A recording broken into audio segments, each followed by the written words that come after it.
East, tensions are simmering once again in northern Iraq after rockets struck a military airbase in Kirkuk.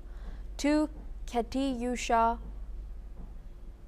rockets hit the military section of Kirkuk airport, slightly wounding 2 security personnel.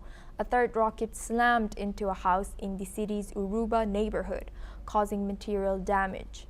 According to a senior security official, one of the rockets failed to explode. The airport hosts Iraqi army units, federal police, and Hashid al-Shabi forces, a formal pro-Iranian militia now part of Iraq's regular military.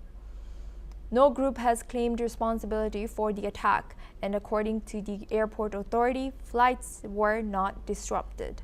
Iraq has long been target of rocket and drone strikes, often linked to proxy tensions in the region.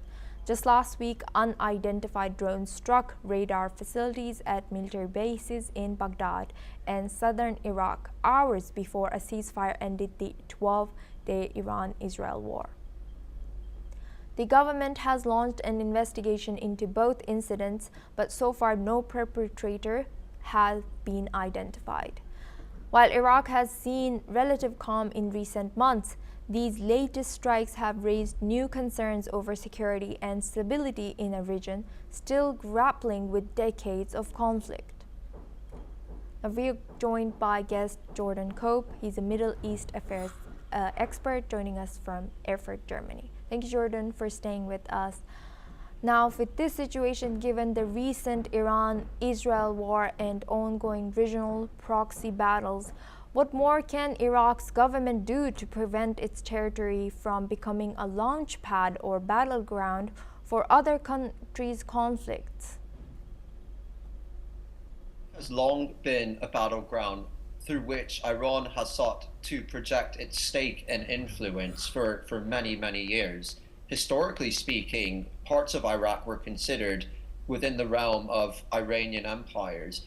But what's quite concerning and confusing right now is where these Katyusha rockets were coming from. Katyusha rockets are exported from Russia and generally are exported to pro-Iranian militias.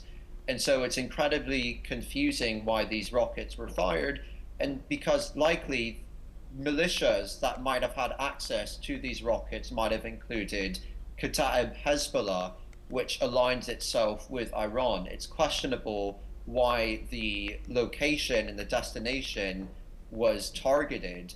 But at the end of the day, Iraq ultimately has sought in its current administration to have kind of its own independent regime that tries to keep some distance from both the United States, which has been heavily involved in the region since the Iraq War, and also from Iran, but at the same time has kind of leaned towards Iran in terms of its anti-American and anti-Israel sentiment, especially more recently, in which a US and an Israeli flag were displayed on the floor at a national ceremony, especially in light of recent religious festivities in the month of Muharram, which is currently being celebrated by many Shiites throughout Iraq. And so it remains confusing where the future course of Iraq will go.